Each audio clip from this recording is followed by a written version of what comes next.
Amy, Larry, nakaayos na bang lahat ng gamit ninyo? Bukas na ng umagang paglipat ninyo sa probinsya, hindi ba? Nakaayos na ho lahat, Nay.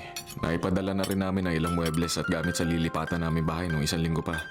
Mga damit na lang po at ibang naiwang gamit ang dadali namin bukas. Nay, wag na kayong mag-alala sa amin ni Larry. 6 na oras na biyahe lang naman ang probinsyang pupuntahan namin. Pwede naman kayong dumalaw o pwede din naman kaming pumunta rito kapag may okasyon. Nako, nung nandito ka nga sa Maynila, 1 oras lang ang biyahe, napakahirap ninyong kumbidahin sa mga handaan. Ngayon pa ba na ilang oras na ang layo ninyo sa bahay na to? Baka hindi na tayo magkita. Sabi naman po ni Amy, Nay, hindi na siya magiging masyado abala ngayon sa trabaho. Ay, mga anak, hindi na kayo bata. Hindi naman sa pinapressure ko kayo, ha? Pero panahon na rin para maisip ninyong magkaanak na. Simula high school kayo na ang magkasama. Hindi ba na-enjoy nyo naman ang panahong magkasama? Naku, Nay, kaya ayokong dumadalaw dito eh. Lagi na lang bukang bibig ninyong magkaapo. Hindi pa nga po kami binibiyayaan ng anak. Hindi naman sa ayaw namin. Hindi pa lang ibinibigay ni Lord ang hiling namin. Paano nga kasi maibibigay? Napaka-busy mo sa trabaho. Buti nga hindi ka iniiwan nitong asawa mo. Nay naman, huwag ka namang ganyan. Han, inom ka muna ng tubig. Nay, kain na lang po ulit tayo. May pupuntahan din po kasi kami ni Nanay pagkagaling namin dito. Oh, siya. O sige na, kumain na tayo ulit. Ako na may nagpapaalala lang. Pero titigil na ako. Basta mag-iingat kayong dalawa doon, ha? Tumawag kayo ng madalas. Ay, opo, Nay.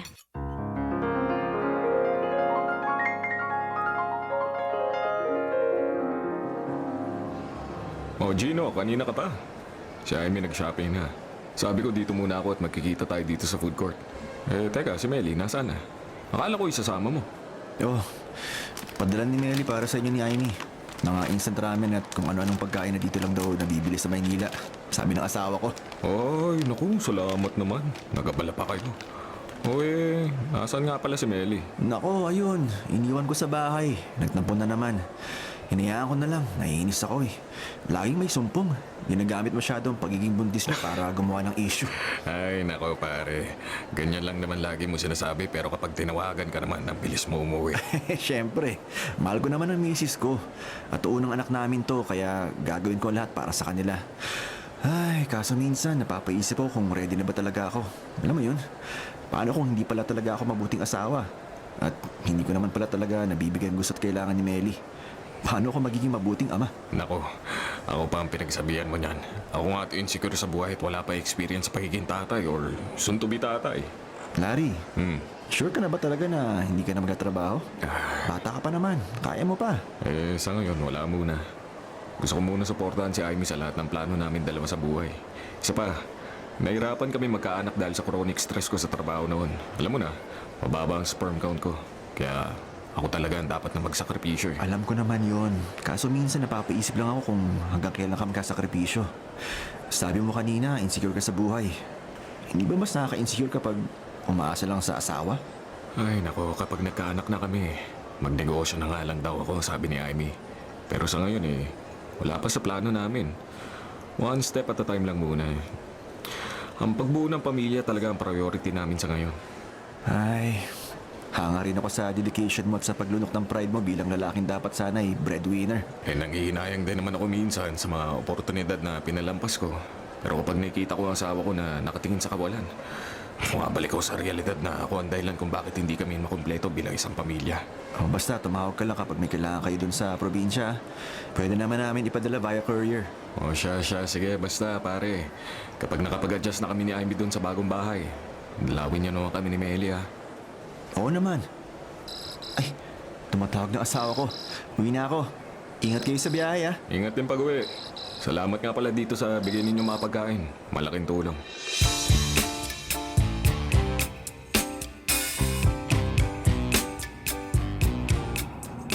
Larry, gusto mo ako naman ang mag-drive? Baka ngawit ka na. Ang traffic pala dito sa expressway kapag Friday. Sana linggo na lang pala tayo lumipat. Papasok ka na sa Lunes, hindi ba? Kaya mas tama talaga na ngayon na tayo nagbiyahe. Para makapagpahinga ka pa bago lumagas sa bago mong trabaho. Pagdating natin sa bagong bahay, magpahinga na lang muna tayo. Bukas na lang natin ayusin ang mga gamit na dala natin. Kumain pala muna tayo sa daan. Wala pang laman ng ref sa bahay. Puro mga instant na pagkain lang kakainin natin doon if ever. O sige, may madadaanan yata tayong sikat na native restaurant. Doon na lang tayo maghapunan tapos uwi na tayo. Gusto kong matulog eh. Okay. Bakit ka nakangiti? Ha? Ano? Wala. Naisip ko lang na bago ang kama natin sa bagong bahay. Kaya, alam mo na ba, pwedeng binyagan. Para matingnan natin kung matibay ba sa yugyugan. Naku, ikaw talaga? Kaya naman, honey, magpahinga ka na muna dyan. Matulog ka muna dahil papalaban ka mamaya eh. Larry!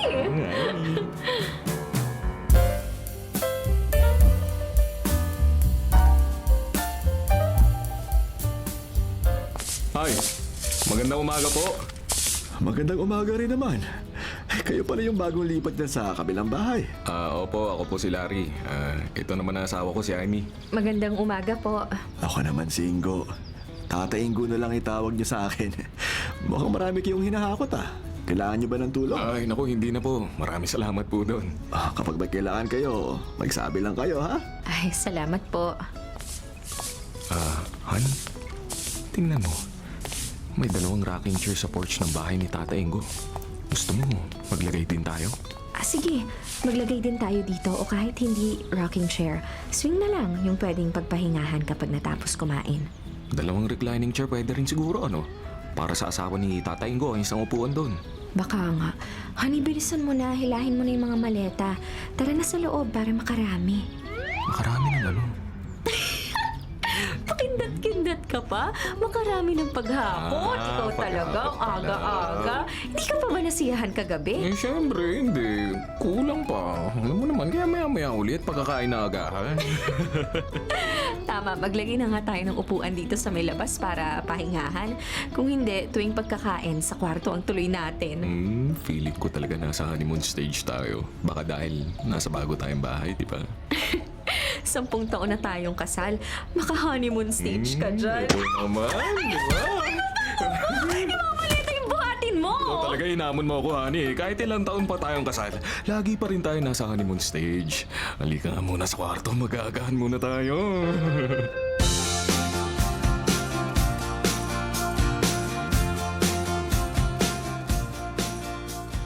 Aalis na ako. Sigurado ka ba dadalhin ko tong sasakyan? Paano ka mag-grocery mamaya? Titingnan ko kung pwede ang tricycle na lang o kaya maglalakad. Para makabisado ko rin to lugar natin. Medyo malayo ang bayan dito sa bahay natin. Baka mapagod ka masyado. Huwag ka na mag-alala sa akin, honey. Good luck sa bagong trabaho mo, ha. Sana makasundo mo agad ang mga kaopisina mo.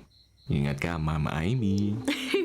Mama Amy ka dyan. O sige na, kiss na. Alis na ako. Halika na. Ingat ka, I love you. I love you too. Siya. Babay na. Ay, naku. Simula na ng mahabang araw ko dito sa bahay na mag-isa. Teka. Tatay Ingo yun, ha. Nakaupo siya sa rocking chair niya. At mag-isa lang siya ulit. Pero bakit naman may 2 tasa ng kape sa lamesita sa harapan ng mga upuan? May 1 bungkus pa ng mga bulaklak. Para ba sa asawa kaya niya yun?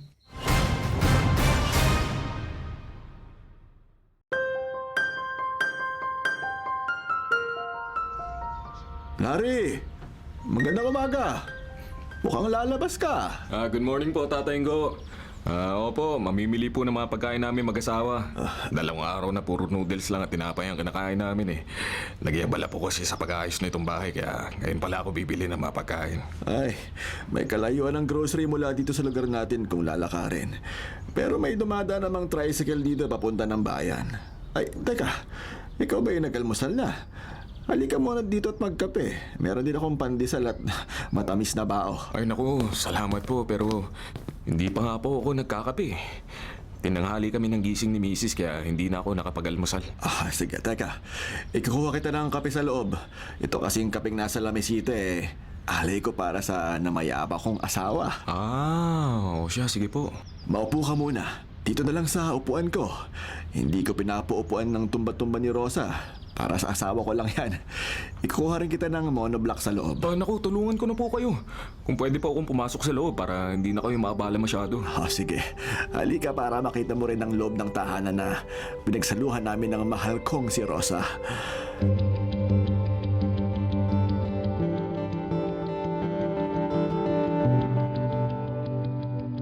Ang dami po palang litrato dito sa loob, ano? Ay, oo. Medyo maalikabok nga lang dahil isang beses isang buwan lang malinisan tong bahay eh. Ang dami pong litrato. Ang gaganda pa na makakuha. At naka-frame pa lahat. Alam mo kasi, photographer at videographer ang asawa ko noong araw. Sikat siya rito sa bayan natin dahil siya lang ang may photo studio doon dito sa probinsya. Lahat ng okasyon, siya ang may coverage. Kakaiba rin po pala ang trabaho ni Nana Rosa, no? Ito pong mga bata sa litrato. Mga anak po ninyo? Sila ba? Mga pamangkin ni Rosa yan. Hindi kasi kami nabiyayaan ng anak. Hanggang sa magkasakit siya at maagang lumisan, kaming dalawa lang ang magkasama. Ganun ho ba? Sige ho. Bakit ka na pabuntong hininga? Dahil ba hindi kami nagkaanak? Hindi naman ho yun, Ayos lang naman sa aming mag-asawa na hindi kami nabigyan ng anak. Masaya kaming magkasama. 55 anyos kami nang lumisan si Rosa dahil sa malubhang karamdaman. Hindi po ba kayo nalulungkot dito na mag-isa? Wala po kayo laging kasama. May nagpupunta ritong pamangkin ni Rosa. Naglilinis isang beses isang buwan. Paminsan-minsan, dumadalaw pa rin naman dito ang ibang pamangkin namin at mga anak nila. Pasensya na po kung makulit ako. Gusto ko lang naman sana itanong kung hindi po ba kayo nakaisip na mag-asawang muli. Nag-iisa lang si Rosa sa puso at isipan ko. Kahit isang beses, hindi ko naisip na humanap ng kapalit niya. Hindi ako nalulungkot na mag-isa dahil sa bawat oras at bawat araw kasama ko ang mga alaala ni Rosa. Halika, maupo ka at kukwentuhan kita.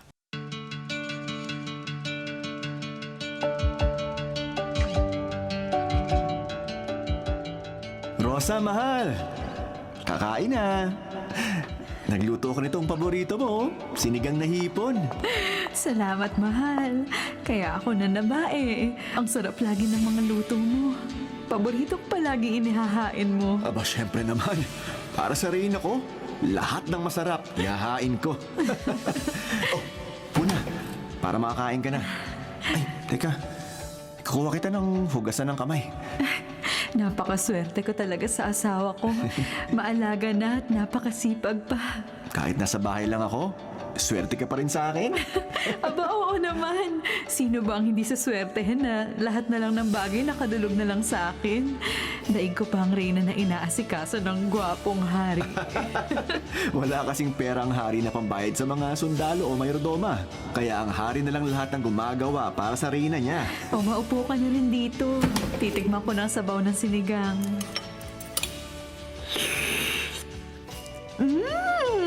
Ang sarap! Saktong-saktong asim. Salamat, mahal.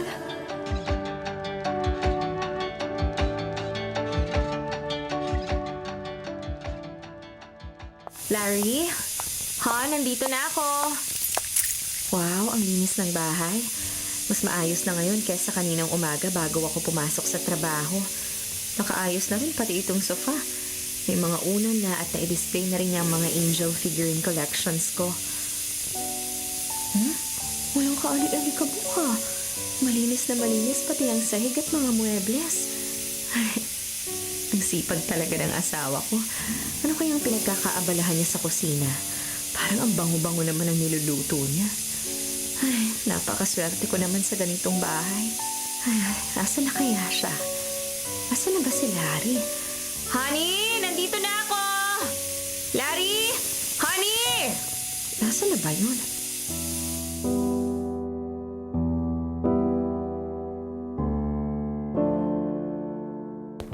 Han, sorry. Di ko narinig kagad ang pagdating mo. Medyo maingay kasi ang pressure cooker natin eh. Kakapatay ko lang. Sakto ang dating mo. Maghahain na ako ha. Oh, Maupo ka muna dyan sa sofa. May higa muna ako dito sandali. Ang daming ginawa sa bangko kanina dahil nagtatransition pa sa akin ang dating manager. Ay, kapagod. Ah, ganun ba? O siya, ako na magtatanggal at magtatabi nitong sapatos mo. O ito, suot mo na ang tsinelas mo. Halika, maupo ka dito sa tabi ko. Payakap muna para may energy ako. Ayan, may kiss pa para mas maraming energy. Kaso mabaho pa ako eh. Naglinis ako at nagluto. Ganito na ba ang dadatnan ko araw-araw? Dati ayaw mong nagluluto. Mas gusto mo pa na bibili na lang tayo ng pagkain natin dahil sabi mo nga, hindi ka confident sa luto mo at para siguradong masarap ang putahe. Sa labas na lang kumain o bumili ng pagkain. Na-inspire kasi ako na seryosohin na ang pagluluto. Wala rin gaanong bilihin ng pagkain dito. Di kagaya sa Maynila. Kaya mas mabuti mag-aaral na ako ngayon pa lang para hindi mamayat itong magandang misis ko, di ba? Naks, talaga. Ang sipag talaga ng asawa ko. Ang gwapo pa. Bagay sa'yo yung nakasanto tapos naka-apron. Very sexy ang dating. Talaga ba? Sexy? Oh, tara na. Maligo ka na para makarami. Ano? Ano na naman gusto mo? Makarami saan? Makarami ng kain. Ito talaga. Ng sinigang na baka. Your favorite. Talaga? Yun ang ulam natin? Wait, seryoso ka? So nakapag-grocery ka pa kanina? Oo, namalengke na rin ako. Puno na ang ref at freezer natin. Kaya makakapagluto na ako ng mga paborito mo. Buti na lang malakas ang internet signal dito. Makakapag-google ako at YouTube ng mga recipe. Aw, sweet naman ang asawa ko. Sweet talaga ako sa lahat ng aspeto. Ito talaga. Kaya maghahain na ako ha. Mamaya ka na magpahinga para dire-diretsong tulog na. Thank you, honey, for being the sweetest.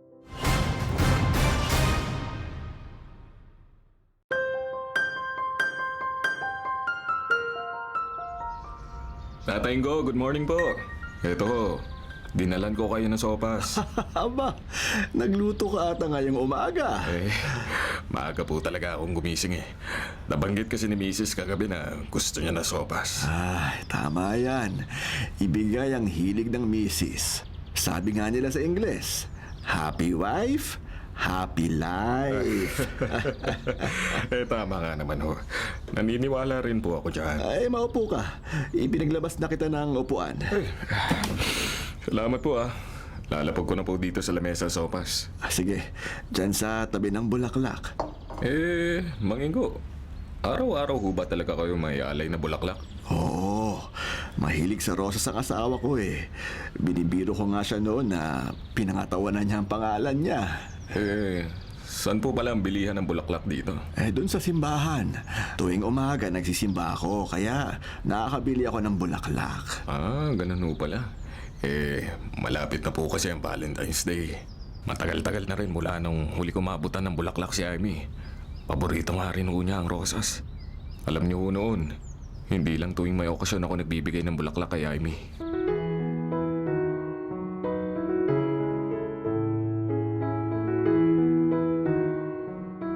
Balikan niyo na lamang ang mga litrato sa isang linggo. Salamat ho. Mahal! Happy Friday! Ingo! Ano yan? Ang laki-laki naman yung bitbit mo. Ilang dosenang rosas ba yan? Hindi ko naman kaarawan na. Hindi rin naman natin anibersaryo. Bakit may pabulaklak ka? Ngayong nakikita ko malapat mong ngiti at naniningkit mong mata dahil sa saya, kailangan ko pa bang sagutin ang tanong mong yan? Napaka-sweet naman ni Mang Ingo. Ang gaganda po ng mga bulaklak, Ma'am Rosa. Salamat. Mina, pwede ka nang umuwi. Kami na ni Ingo ang magsasara nitong studio. Sige po. Enjoy po sa date ninyo. Mukhang mamamasyal ulit kayo ni Mang Ingo, Mahal ko, saan mo pa gusto magpunta ngayon? Sa bahay lang. Ang laki nitong bulaklak. Paano naman tayo mamamasyal kung may bitbit tayong ganito? Gusto ko sa bahay lang tayo. Maghapong mahiga at magpahinga. May pwede pa tayong gawing ibang bagay. Mag-exercise din tayo bago magpahinga. Sige, dahil binigyan mo ko ng ganito kagandang mga rosas, pagbibigyan din kita sa lahat ng gusto mo. Okay ba? Yan naman. Naku, tara na mahal ko. Maglilipit na ako dito. Isasara na natin tong studio para makauwi na. Mahal, salamat sa mga bulaklak. Napasaya mo ako ng husto. Hindi ko inaasahang makakatanggap ako ng ganito sa isang normal na tulad na Biyernes na to. Wala namang pinipiling araw o okasyon ng pagmamahal ko sa'yo, Rosa. Ibibigay ko ang lahat. Makita ko lang ang mga ngiti mo.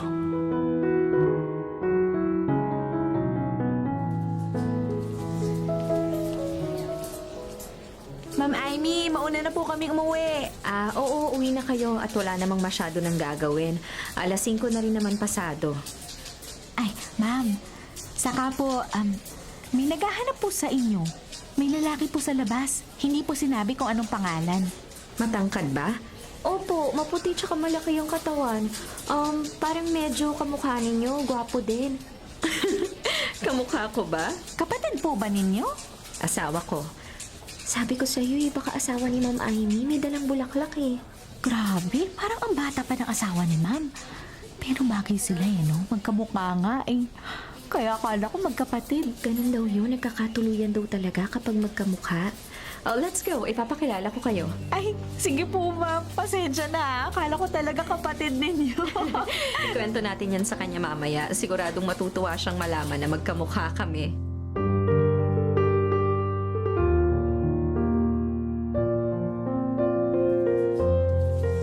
Honey! Han! Sa ka Daddy, naman? may mga tao. Mamaya ka na humalik ulit. Ay, carried away lang. Namiss kasi kita eh. O ito, hours for you. Oh, wow! Ang ganda! Red roses! Han, hindi pa naman Valentine's Day. Wala namang okasyon na. Well, makita lang kita nakangiti at masurpresa lang kita ng ganito eh. Isang engrande okasyon na para sa akin. Ay, grabe, Miss Amy. Sobrang sweet naman po ng asawa ninyo. Asawa? Akala ko ba kapatid ko? Ma'am Amy naman. No, I was just teasing you. Han, mga kaopisina ko, si Marge at si Raya. Girls, ito naman ang mister ko, si Larry. Nice to meet you po, Sir Larry. Pasensya na po na pagkamala namin kayo na kapatid ni Ma'am Amy kanina. Magkahawig po kasi kayo eh. Talaga? Well, buti naman magkahawig kami ng hani ko. Ang swerte ko kasi sobrang ganda niya. Oh, grabe talaga ang kaswitan nyo. Tara na nga, Raya. Umuwi na tayo mga single ladies. Saan kaya tayo makakakita ng ganitong mapapangasawa? Jowa nga, wala tayo. Asawa pa ba? Ma'am, sir, alis na po kami. Ingat po kayo Enjoy your date. Ingat din kayo. Masus, date daw. Saan naman tayo magda-date, Mama Amy? Akin na nga yung bag mo, ako na ang magdadala. Date? May masarap na lugawan daw dito, sabi nila sa akin kanina. Tara, subukan natin. Ligawan? Oo, nililigawan nga kita araw-araw, kaya may bulaklak. Lugawan! Tara na nga! Akin na tong bulaklak ko. Ang ganda. Pero mas maganda ka pa rin, lalo na ngayon nakangiti ka.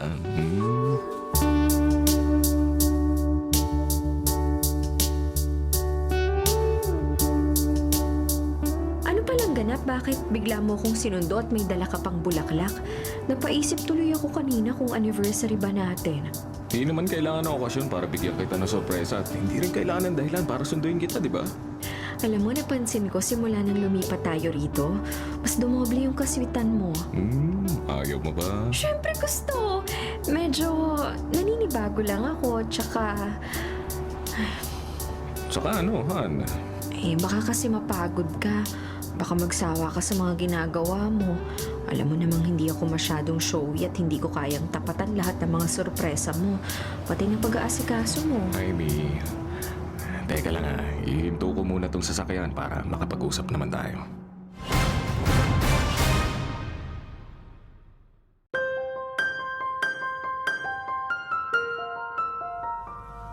Oh, Amy. Alam mo yung feeling na sobrang saya natin na nakakatakot. Kasi baka dahil sobrang saya natin, hindi na tayo bigyan ng mas marami pang blessings. Ay naku, I'm sorry Han na ganyan ang naisip mo. Gusto ko lang talaga maramdaman mo na mahal kita at Gusto kitang laging maging masaya. Larry, napaisip lang ako nitong mga nakaraang araw. Okay ba talaga tayo ng ganito? Paano kung... Ay, nako, you're overthinking again. Sabi ko naman sa'yo, wala ako ibang gusto kung hindi makasama ka. Ikaw at ako lang, sapat na. Larry, paano kung hindi na talaga tayo magkaanak? Hindi ba ako ang dapat nagtatanong sa'yo niyan? Paano nga kung hindi na? Iwanan mo na ba ako?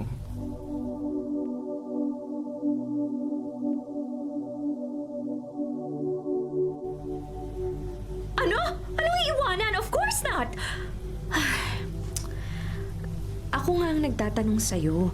Kasi alam kong gustong-gusto mong magkabibi na tayo. Ay, nako, honey. Kaya ako lang naman gusto magkaanak ay dahil nakikita ko mahilig ka sa bata. Gusto mo kapag kalaro mo ang mga anak ng kaibigan natin, kapag nakikita kitang may kargang baby. Larry, noon yun. Noong hindi ko pa alam na may problema tayong dalawa. Pero ngayon, ipinagpapasa Diyos ko na lang talaga. Nag-aalala lang ako dahil baka disappointed ka. Ay, mi naman. Dahil sa akin kaya hindi tayo magkaanak. Huwag mo isipin na madidisappoint ako sa'yo. Hindi ba baliktad? Hindi mo kasalanan. Walang may gusto ng ganito. Pero, ngayon parang napapaisip ka na naman. Makinig ka muna. Napaisip lang ako na paano nga kung hindi na tayo magkabibi talaga. Wala pa rin bang magbabago sa atin? Ganito pa rin ba tayo hanggang sa pagtanda natin? Hindi ka ba magsasawa ng pag-aalaga at pag-aasikaso sa akin?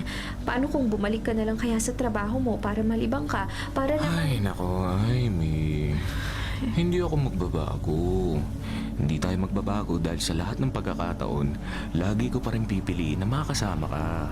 Mahalin at alagaan ka.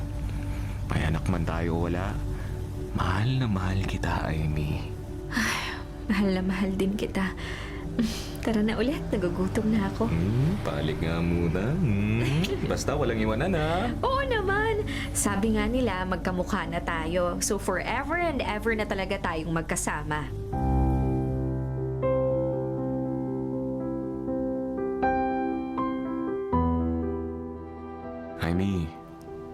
Amy, gising na. May sorpresa ako sa'yo. Love, ang aga-aga pa. Pinagod at pinuyat mo ko kagabi. Araw-araw mo naman sinasabi yan. Ito talaga. Dahil gabi-gabi, napakarami mong action moves. Walang kupas, walang kasawaan. Bakit para nagre-reklamo ka?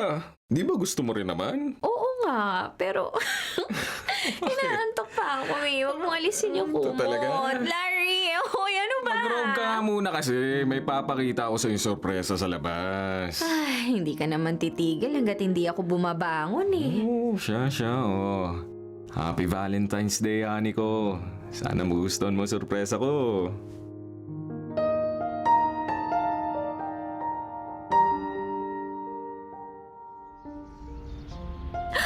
Wow! Dalawang reclining chair. Ang ganda! Pa-experience ha. Paupo na. Sige. This is the life. Ang sarap upuan. Buti naman nagustuhan mo sorpresang to. Now we can both relax and sit beside each other. Pero, honey, paano mo natago to kagabi? Dito tayo dumaan pagkagaling mo kung sinundo sa opisina. Kaya ba binuhat mo ko? Oo. Kaya sa tarangkahan pa lang ng bahay, hinahalikan na kita para nakapikit na ang mga mata mo. Para hindi mo makita tong sorpresa mo. Di ba? Grabe, ang galing mo talaga. Happy Valentine's Day, Larry. Happy Valentine's, Thank you Ivy. so much dito, pero hindi lang ikaw ang may regalo. Ay, Halika sa kwarto. yan. Mga gusto ko yan eh. 3 rounds ba? Uy, hindi. Mamayang gabi na lang ang 3 rounds mo. Ibang ireregalo ko. Halika na.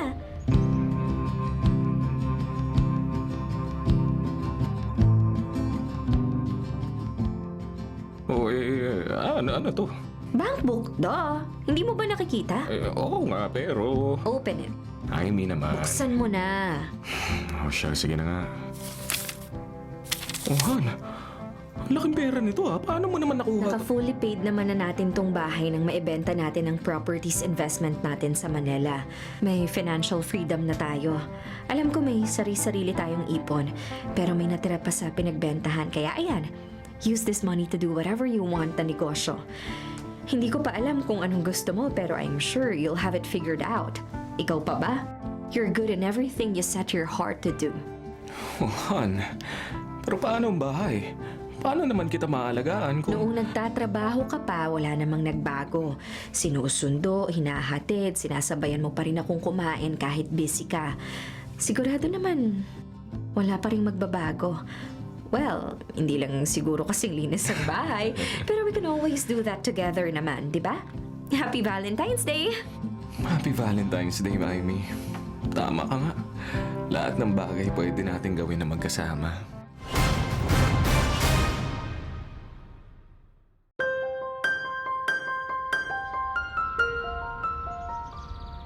Morning po, Tatay Ingo. Ay, good morning din. Oh, galing ka sa bayan. Nakita kong bumaba ka ng sasakyan. Oo.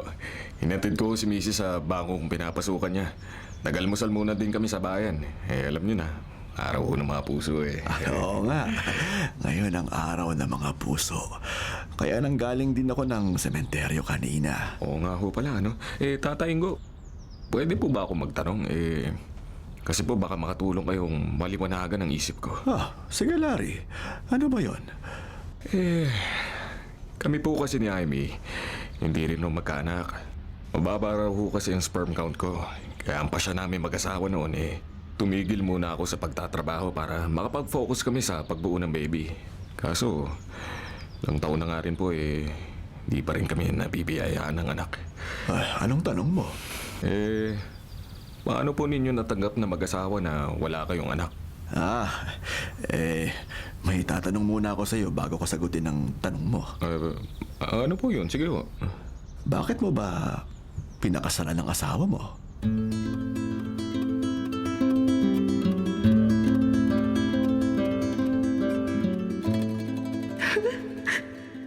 Mahal, kanina ka pa iyak ng iyak. Huwag mo nang damdamin ang sinabi ni Chang. Hindi naman importante para sa akin ang mga sinabi niya eh. Ikaw ang pinakamahalaga sa buhay ko, mahal ko. Totoo naman ang sinabi ni Chang. Para saan pa ang bahay na to? Para saan pa ang photo studio? Para saan ang lahat ng pagsisikap nating dalawa kung wala naman tayong anak na paglalaanan ng lahat ng naipundar natin? Paano dadami ang lahi mo? Wala ka mapagsalina ng apelyido mo. Rosa, Napapagod na akong umasa. Napapagod na akong magdasal. Napapagod na akong manalangin sa lahat ng santo na tulungan tayong magkaroon ng katuparan ng hiling nating magkaroon kahit isang supling lang.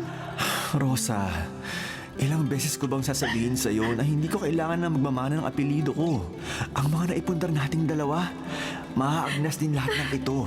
Pero ang pagmamahala nating dalawa, hindi magbabago. Hindi kukupas. Pero baog nga ako! Hindi ko maibigay ang gusto mo! Mali ka, mahal ko. Nang pakasalan mo ko, nang pumayag kang maging kabiyak ko, naibigay mo na sa akin ang buhay na gusto ko. Ang matulog at gumising sa tabi mo, ang makatuwang ka sa lahat ng bagay. Yun ang tunay na gusto ko, Rosa. Natatakot ako na iiwanan mo ako pagdating ng panahon dahil may kakulangan ako. Rosa, huwag mong pagdudahan ang katapatan ko at pagmamahal sa'yo. Mahal, kahit anong mangyari, hindi ako mawawala. Tandaan mo yan. Pinakasalan kita hindi para bumuo ng pamilya. Pinakasalan kita dahil ikaw ang gusto kong makasama sa tuwina.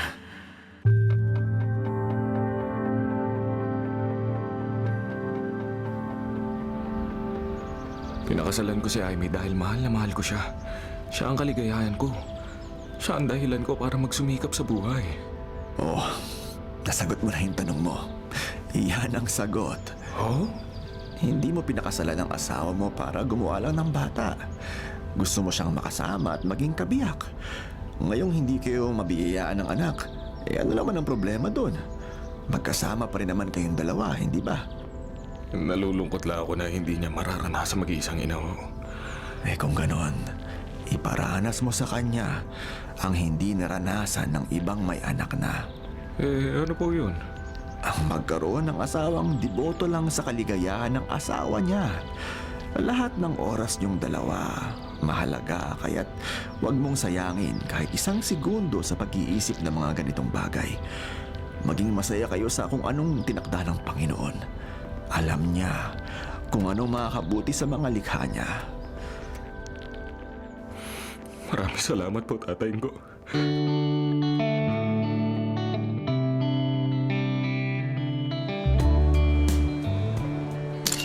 Okay na po. For editing and printing na lang po to. Kung gusto po ninyo hintayin ng group photo ninyo, mga after 1 hour pwede na po. Pero kung hindi naman po kayo nagmamadali, bukas na umaga ready na po to. Para mas maganda pa ang lighting at background. Bukas na lang po kami babalik. Malapit lang naman ang opisina namin dito. Ay siya, sige ho. Sa cashier na lang ho ang bayad para makuha ninyo ang claim stamp. Mamang photographer na pogi, pwedeng magpakuha ng litrato? Bawal ho ang maganda at sexy dito. Magsaselos ho ang asawa ko. Napaisip tuloy ako kung may nakapaskil ba sa labas na karatula na family portrait at group photos lang ang pwede. Dahil magsiselos ang asawa mo kapag may babaeng nagpakuha ng litrato. Ikaw talaga. I missed you, honey. O ano, nasa may office ko ang pagkain natin. Tara. Pakainin mo na rin ang staff mo. Kumain na yan kanina habang nasa photoshoot ako. Alam niya kasing pupunta uli ang pinakamahal ko asawa, kaya inagahan na niya ang kain. Pinakamahal? Eh wala namang iba. Basta lahat ng pang-describe ko sa'yo, pinakamaganda, pinakamabango, pinaka-sexy, pinakamatangkad, pinakamakinis at pinakamasarap. Ikaw talaga? Mas nagiging bolero ka nang nakakasama mo na si Tata Ingo, ha? Ay, ito talaga eh. Mas magaling kaya si tatay ko. Siya ang mentor ko eh. Mukha nga. Pati dito sa negosyo mo, booming dahil sa turo niya. O siya, tara na. Kain na tayo. May nakalimutan ka ba today? Ito talaga? Siyempre wala. Nasa opisina ang sorpresa ko sa'yo eh. Tara, tara.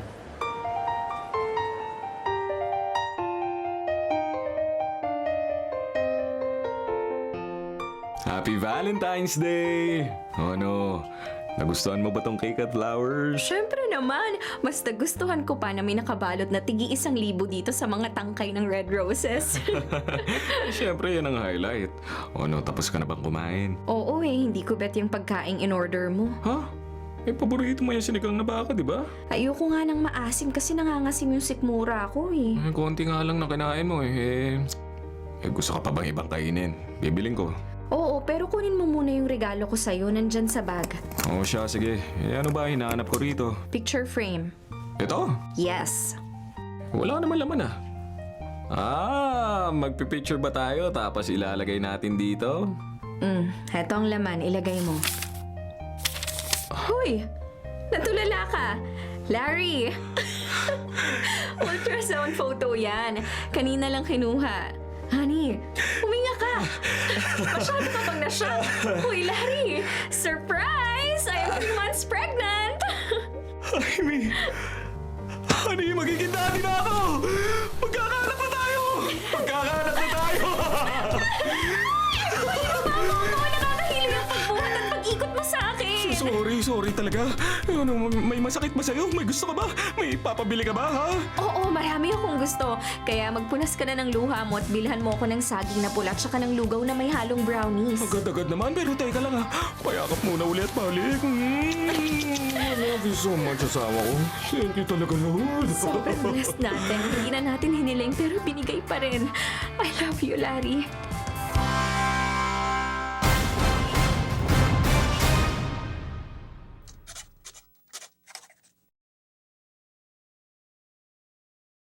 Mga kapatid, ito po ang inyong kapatid na si Lord De Vera. Nagsasabing, sana dito na tayo sa totoo.